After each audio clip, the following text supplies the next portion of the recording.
What's up, guys? Mike here. Welcome back to King Kraken Sports. Today, we're going to talk about running backs. And there's a couple days behind. I've been kind of sidetracked with some other stuff, unfortunately, guys. But don't worry. We're going to hit a massive streak really starting next week. There's going to be a mock draft day tomorrow as well. But I figured, why not talk about the running backs? Pretty good running back class. Maybe not as highly regarded as we all thought at one point, or maybe going into the year. Still really fucking good. I can easily see 5 or 6, guys going in the top 2 rounds. But this isn't going to be another one of those years where it's like 3, 4 in the first round. I don't think that's going to happen. And you'll find out a little bit more about that in tomorrow's mock draft.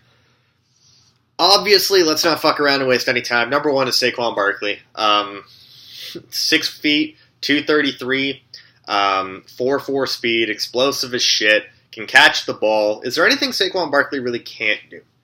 Now, there are those that say he doesn't run through enough tackles or he doesn't finish with power enough. But you know what? He knows what he does well, and he does it really fucking well. And that's, he's faster than you, he can catch, and he's taken to the fucking house. I think sometimes people want to nitpick at what a guy can't do when he's as fucking good as opposed to the fact that an NFL team is just going to make sure that they focus their attentions on what that player can do. Barkley's still my number 1 overall player. It's really not that close in terms of him to the other running backs. I honestly do think that Cleveland should consider taking him number 1 overall. Number 2 is Darius Geis. Now, Geis has been really good, really solid on field, had a pretty decent combine. Apparently there are some off-field concerns that may drive his stock down, and some people are wondering whether he'd even go in round 1 anymore, which if he gets picked at the top of round 2 by, say, a Cleveland or a New York Giants, he's going to be a very good running back for a very long time. I won't spoil where I've got him going in tomorrow's mock draft. I can tell you for sure that he is number 16 on my board, so he does still carry a first-round grade.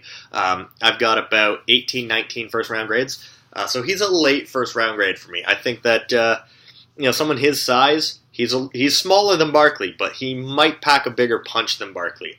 Case in point, watch the Louisville game from the 2016-2017 season, the bowl game, when he murders a fucking kicker.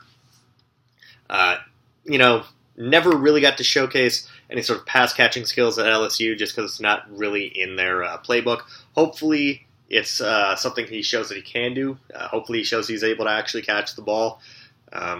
Otherwise, we might be dealing with just a 2-down running back at the next level, but a really fucking good one at the next level. Moving on, Sony Michel from University of Georgia. I really like Sony Michel. I think the Alvin Kamara comparisons do carry a bit of weight, except that he really hasn't showcased the hands. He just wasn't asked to do it that much at Georgia. He caught a touchdown against Oklahoma, and he didn't do too bad in the pass catching drills at the combine. But ran very similar 40 to Kamara and plays a lot like Kamara. Built like a brick shithouse too. I think that he could easily be day 1 impact from a committee backfield, just because there aren't a lot of feature running backs guys that get 20, 30 touches a game. I think that he's easily going to come in and be a split workload with someone else, and he's going to do very well in that role and have a very successful NFL future. Not really sure where Michel goes. I don't think he's going to go end of round 1, but I don't think he's going to be available when Kamara was in round 3. I think probably in that top 50 is his range, and whoever gets him is getting a really good player. Next up, Ronald Jones Jr. out of USC, the Texas Tesla.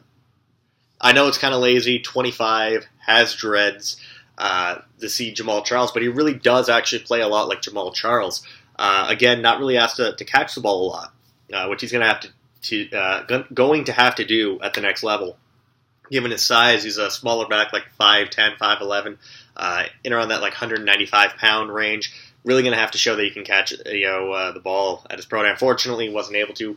At the combine, came up lame with a hamstring pull.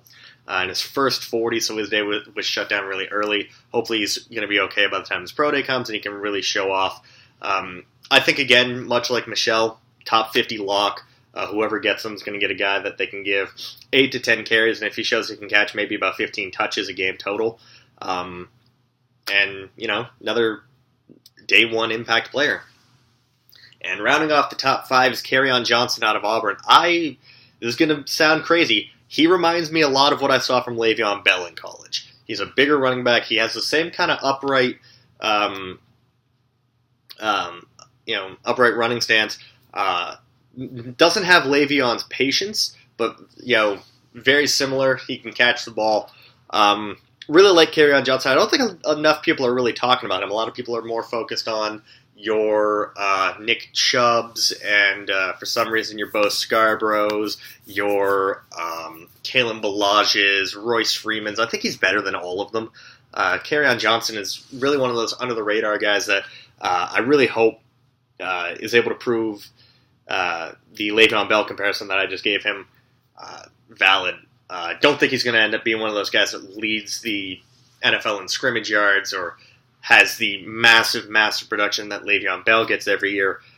But I do think that he's like a poor man's Le'Veon Bell. I think that still could be a 1,000-yard rusher at the next level. That's going to do it for today, guys. As always, like, comment, subscribe, tell a friend, and tell another friend. I'll see you again next time.